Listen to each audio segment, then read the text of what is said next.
बिस्मिल्लाहिर्रहमानिर्रहीम। अस्सलाम वालेकुम नाज़रीन कराम, मैं हूं मखदूम शहाबुद्दीन और आप देख रहे हैं मेरा फेसबुक और यूट्यूब चैनल। उम्मीद करता हूं आप सब लोग बखैर वाफियत होंगे और जहां भी होंगे अपने अहले खाना समेत खुश भी होंगे और महफूज भी।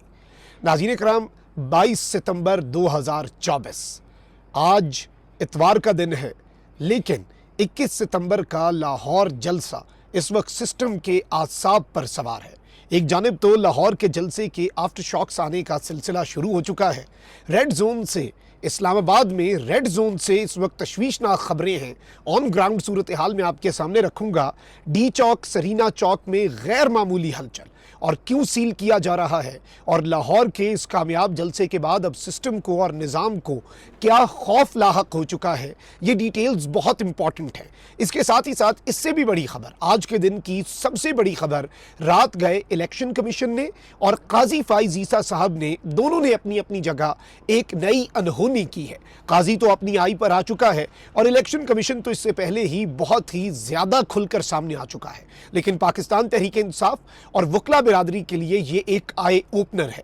8 जजेस के खिलाफ काजी फाइज ईसा खुद बकलम खुद मैदान में आ गया है। रात गए की ये खबर है और इसने सुप्रीम कोर्ट के मेजॉरिटी जजेस, जिनमें मेरा काजी अक़लियत में चला गया और इखलाकी जवाज़ ही खो बैठा बहुत सी बातें करने का, लेकिन काजी ने उन 8 जजेस के फैसले के ऊपर एक बहुत बड़ा वार कर दिया है। मैं सारी डिटेल्स आपके सामने रखता हूं, लेकिन इस वक्त चूंकि आपको पता है कि फायरवॉल एक्टिव हो चुकी है, प्रॉब्लम्स क्रिएट की जा रही हैं ताकि हमारी आवाज़ आप तक ना पहुंच सके। एक्सपर्ट्स के मुताबिक उसका असर ज़ाहिर होगा आपके इस वीडियो को लाइक करने से, कॉमेंट्स करने से और इसे मुख्तलिफ व्हाट्सएप ग्रुप्स के अंदर शेयर करने से।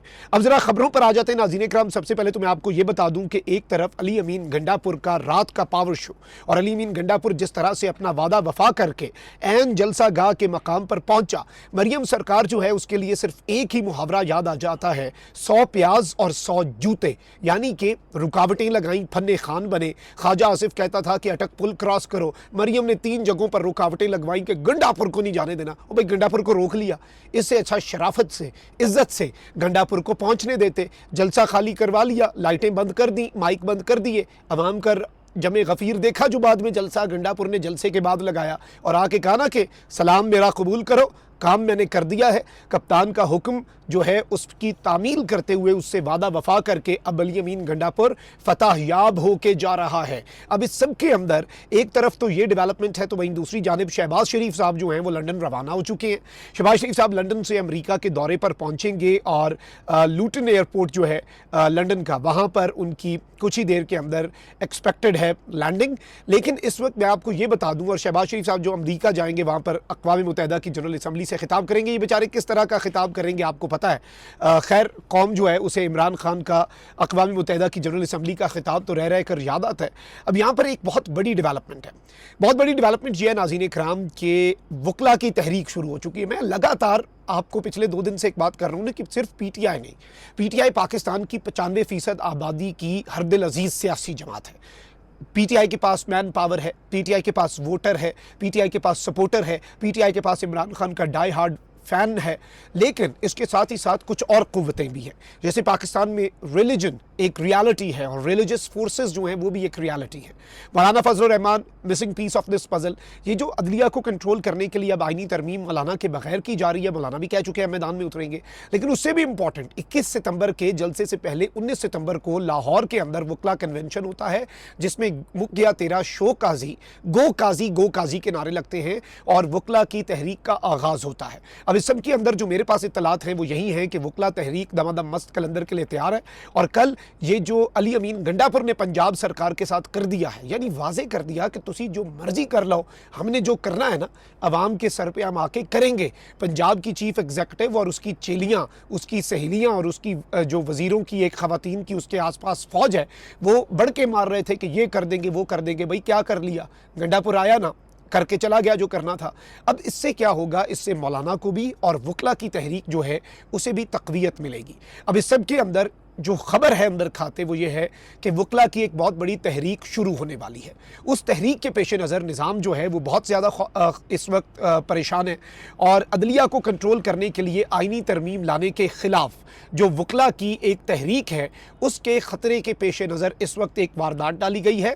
रेड जोन को एक बार फिर कंटेनर्स लगाकर बंद किया जा रहा है। शहर इक़्तिदार को, वफाकी दारुल हुकूमत को काले कोट के डर से कंटेनर सिटी दोबारा से बना दिया गया है। डी चौक, नादरा चौक और सरीना चौक, ये तीन, सरीना वाला चौक जो है मैं आपको बता दूं, जो लोग इस्लामाबाद के रेजिडेंट्स नहीं हैं वो भी रेड जोन की तरफ जाता है, इंपॉर्टेंट बिल्डिंग्स की तरफ जाता है। फिर डी चौक का तो आपको पता है, नादरा चौक भी, ये सारे के सारे मकामात बहुत ज़्यादा इंपॉर्टेंट हैं और मुक़्तदरा जो है उसके लिए एक बहुत बड़ा चैलेंज होने जा रहा है। इस सब के अंदर पाकिस्तान तहरीक इंसाफ की ताकत को रोकने का वो भी चैलेंज है, फिर वकला जो हैं उनकी ताकत को रोकने का भी चैलेंज और निज़ाम की बौखलाहट। देखिए, मैं ये बात करता कि वकला की तहरीक दमादम मस्त कलंदर कर देगी, ये कर देगी, वो कर देगी, फलां कर देगी, आप कह सकते हैं कि भाई ये तो बायस्ड हो सकता है। जैसे मैं जलसे पे भी कहता हूँ ना कि संजानी का जलसा क्यों कामयाब था, इसलिए नहीं कि किसी तज्जिया कार ने कहा, क्यों नाकाम था, इसलिए नहीं कि किसी तज्जिया कार ने कहा, वो जलसा सिर्फ इसलिए कामयाब था क्योंकि जो उसके बाद अगले दिन पार्लिमान पे सानेहा हुआ, सानेहा 10 सितंबर, उसने वाज़ेह कर दिया। इसी तरीके से आज का जलसा कामयाब था, बत्तियां बुझा दी गई।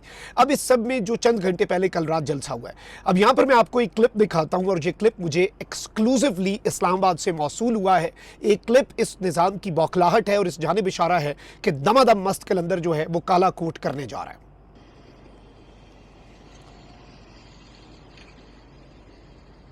ये आप मनाजिर देख रहे हैं नाज़रीन इकराम, ये कंटेनर्स जो हैं वो शहर इक़्तिदार के अंदर पहुंचा दिए गए हैं। बड़ी तादाद में कंटेनर्स मौजूद हैं। ये आप विजुअल्स एक्सक्लूसिवली अपनी स्क्रीन्स के ऊपर मुलाहिज़ा फरमा सकते हैं। ये गैर मामूली हलचल है, ये गैर मामूली नक़्लो हरकत है और ये वकला जो है काला कोट जब निकला, साथ इमरान खान के चाहने वाले निकले और उस सब के अंदर आप ये देखें कि उसके बाद जो बाकी लोग हैं, फिर मौलाना फजल रहमान, हर तरफ से ये इकट्ठे ना भी लड़े, लेकिन आप ये देखें कि इस सब के अंदर 3 जगह से 2 फ्रंट टीम के लिए काफ़ी थे। ये गिरती हुई दीवार है, ये एक को नहीं रोक सकते, ये पीटीआई को नहीं रोक सकते और पीटीआई को भी इनकी असलियत पता लग चुकी है। लेकिन इस सब के अंदर जो निज़ाम है वो अभी भी अपनी आई पर उतरा हुआ है। सिस्टम जो है वो अभी भी खौफजदा है, सिस्टम अभी भी परेशान है, सिस्टम अभी भी मुकम्मल तौर पे इस तरह के ब्लंडर्स मारने पर तुला हुआ है। 3 डेवलपमेंट्स हुई हैं, कितनी? 3 इस जलसे के दौरान और बाद की डेवलपमेंट्स, जो कि पीटीआई पर वार है, अदलिया की आज़ादी पर वार है। इलेक्शन कमीशन ने अपनी वारदात डाल दी है, काजी साहब जो हैं उन्होंने अपना काम कर दिया है और स्पीकर साहब जो हैं उन्होंने अपना काम कर दिया। ये सब कुछ चंद घंटों में हुआ है। पहली खबर, कौमी असम्बली में हुक्मरान इत्तेहाद की एक और सीट बढ़ गई है। इलेक्शन कमीशन ने पीपल्स पार्टी की समीना खालिद का मखसूस नशिस्तों पर कामयाबी का नोटिफिकेशन जारी कर दिया। इसके साथ ही कौमी असम्बली में हुक्मरान इत्तेहाद की एक और सीट बढ़ गई है। तो आप इससे एक चीज़ ये समझ लगा लें, एक चीज़ अपने जहन में डाल लें कि ये सीटें इसी तरीके से बढ़ती रहेंगी और अब चूंकि प्रैक्टिस एंड प्रोसीजर कमेटी में काजी साहब की अक़लियत को अक्सरियत में बदल दिया गया है और बेतुकी सी जमहूरियत, आप कहते हैं कि जी जमहूरियत होगी, वन मैन शो नहीं होगा सुप्रीम कोर्ट में, 3 बंदे डिसाइड करेंगे, सिर्फ चीफ जस्टिस नहीं करेगा, तो मुनासिब बात थी, समझ आती थी। अब आप कहते हैं कि ठीक है जी 3 बंदे होंगे, सबका एक एक वोट होगा, चीफ जस्टिस का भी एक वोट होगा, 2-1 का फैसला जो है वो मेजॉरिटी होगा, लेकिन एक बंदा चीफ जस्टिस होगा और एक बंदा बीच में चीफ जस्टिस अपनी मर्जी का लगाएगा और एक चलो सीनियर मोस्ट जज, यानी डिफैक्टो जो चीफ जस्टिस है उसे 2 वोट्स मिल गए और अगर उसने इख्तलाफ किया तो चीफ जस्टिस द्वारा अपनी मर्जी का बंदा तब्दील कर देगा। अब ये कितनी अजीब और भूंडी और मज़ेका खेज़ बात है। लेकिन आप ये देखें कि जैसे ही ऑर्डिनेंस आया तो आपके और मेरे काजी ने कितनी जल्दी, कितनी कन्वीनियंस के साथ ये सब कुछ कर दिया। अच्छा, अब ज़रा आगे बढ़ते हैं। अब चूँकि सुप्रीम कोर्ट में केसेस और बेंचेस मेरा काजी बनाया करेगा अपनी मर्जी के हम ख्याल, तो अब इसमें सुप्रीम कोर्ट में मखसूस नशिस्तों के केस में अक्सरियती जजेस की वजाहत पर चीफ जस्टिस काजी अजीज़ा ने रजिस्ट्रार से 9 सवालों पर जवाब मांग लिया है। ये बहुत बड़ी खबर है, ये अब तक की सबसे बड़ी डेवलपमेंट है। अब हुआ क्या कि 8 जजेस ने एक फैसला दिया, 13 रुकनी फुल कोर्ट था, काजी ने एंड तक कोशिश की कि ये फैसला कुछ और आ जाए, फिर काजी को कितनी जल्दी थी इसके रिव्यू की, फिर इसमें काजी साहब को ये था कि इसका तफसीली फैसला क्यों नहीं आ रहा। अब इलेक्शन कमीशन ने क्या किया, डिलेइंग टैक्टिक्स के लिए इलेक्शन कमीशन ने सुप्रीम कोर्ट से रुजू किया। उन्होंने कहा कि अपने इस फैसले की वजाहत करें, हमें तो ये फैसला आपका समझ ही क्यों नहीं आ रहा। अब इसमें क्या हुआ कि जस्टिस मंसूर अली शाह ने सारे 8 जजेस ने वजाहत जारी कर दी। मैंने आपको तभी बता दिया था कि डिप्टी रजिस्ट्रार ने जो इसे हाईलाइट किया और रजिस्ट्रार को ख़त लिखा, ये बेसिकली ऑब्वियसली काजी साहब के मातहत एडमिनिस्ट्रेटिव लोग हैं, तो इन्होंने तो वही करना है। काजी साहब ही लाए थे रजिस्ट्रार साहिबा को भी। अब यहाँ पर यह कहा गया है कि काजी फाइजीसा ने 14 सितंबर को अक्सरियती जजेस की वजाहत पर जवाब मांगा और रजिस्ट्रार सुप्रीम कोर्ट से जवाब तलब किया बेसिकली। लेकिन ये जवाब किस पर तलब किया कि ये 14 जजेस ने अपनी वजाहत कैसे जारी कर दी। बड़ा गुस्सा है जी, वजाहत क्यों जारी कर दी अपने फैसले की। अलबत्ता इस सब के अंदर मैं आपको ये बता दूं कि काजी फाइजीसा साहब ने चीफ जस्टिस ने सवाल किया कि इलेक्शन कमीशन और तहरीक इंसाफ ने वजाहत की दरखास्त जो है वो कब दायर की। पीटीआई इलेक्शन कमीशन की दरखास्तें प्रैक्टिस एंड प्रोसीजर कमेटी में क्यों नहीं भेजी गई। मुतफर्रिक दरखास्तें कॉज लिस्ट के बगैर कैसे समाअत के लिए फिक्स हुई।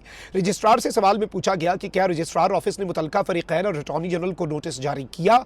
किस कमरा अदालत या चैम्बर में दरखास्तों को सुना गया। दरखास्तों पर फैसला सुनाने के लिए कॉज लिस्ट जारी क्यों नहीं की गई। ऑर्डर को सुनाने के लिए कमरा अदालत में फिक्स क्यों ना किया गया। ओरिजिनल फाइल और ऑर्डर सुप्रीम कोर्ट रजिस्ट्रार में जमा हुए बगैर ऑर्डर कैसे अपलोड हुआ। ऑर्डर को सुप्रीम कोर्ट की वेबसाइट पर अपलोड करने का ऑर्डर किसने किया। कितनी तकलीफ है और कितना इंसाफ है। देखें जी, ये होती है चीज़। इस पर मतीउल्लाह जान जो साहब जो हैं, उन्होंने जो तज्जिया दिया है वो मैं आपको पढ़ के सुना देता हूँ। कहते हैं कि how dare a chief justice publicly question and disrespect a full court verdict through a legally inconsequential administrative note like this. यानी कि ये लीगली तो इसके एडमिनिस्ट्रेटिव नोट की कोई वक़्त नहीं है, लेकिन काजी फाइजीसा साहब की हिम्मत कैसे हुई कि वो पब्लिकली उसके ऊपर सवाल उठाएं और डिसरिस्पेक्ट करें बेसिकली एक फुल कोर्ट के वर्डिक्ट को। This not deserve to be thrown in a trash bin. इसे रद्दी की टोकरी में फेंकना चाहिए। The additional order by majority 8 जजेस ऑफ द 13 जजेस full court was validly issued on valid applications filed in chamber as was categorically stated in the short order of 12th of July. The Chief Justice must hold his horses and control his desire for an extended power play. काजी साहब ज़रा लगाम दें अपनी ख्वाहिशात को और extended जो ताकत है, ये मतीउल्लाह जान साहब कह रहे हैं, ये उनका तज्जिया है जो मैं आपके सामने रख रहा हूँ, तो वो ज़रा उसके अपनी ख्वाहिशात को ना उन घोड़ों को भी लगाम दें। As chief justice he has no special powers to undo an 8 जजेस ऑर्डर। चीफ जस्टिस बन के काजी साहब के पास ये कोई नहीं स्पेशल कोई पावर आ गई। I think incoming chief justice wants to be disgraced out of his office like what happened to chief justice Sajjad Ali Shah in 1997। यानी कि वो दफ्तर से इज्जत से जाना नहीं चाह रहे, यूँ लग रहा है। और इसका इशारा ये किस तरफ बात है। अगर काजी ने 8 जजेस के ऑर्डर को इल्लीगली कुछ आगे पीछे करने की कोशिश की तो इसका क्या जवाब हो सकता है। फिर ये हो सकता है कि सुप्रीम कोर्ट के सारे जजेस, मेजॉरिटी जजेस अपनी अदालत लगा लें। 1917 मतलब काजी साहब इज्जत से जाने वाले काम करें, मतलब ऐसे तो नहीं मुल्क चलेगा। तो ये अभी तक की डेवलपमेंट्स थी और ये आफ्टर शॉक से पीटीआई के लाहौर जलसे के। ऑल दो खौफ जो है वो सर चढ़ के बोल रहे हैं, क्योंकि ऐसी वारदातें डालते हैं ना, फिर वकला से डर लगता है। जब वकला से डर लगता है तो फिर उधर काम डाल देते हैं जी, और फिर वो कंटेनर्स लगाना शुरू हो जाते हैं। अपना बहुत ख्याल रखिए। अल्लाह निगहबान। पाकिस्तान जिंदाबाद।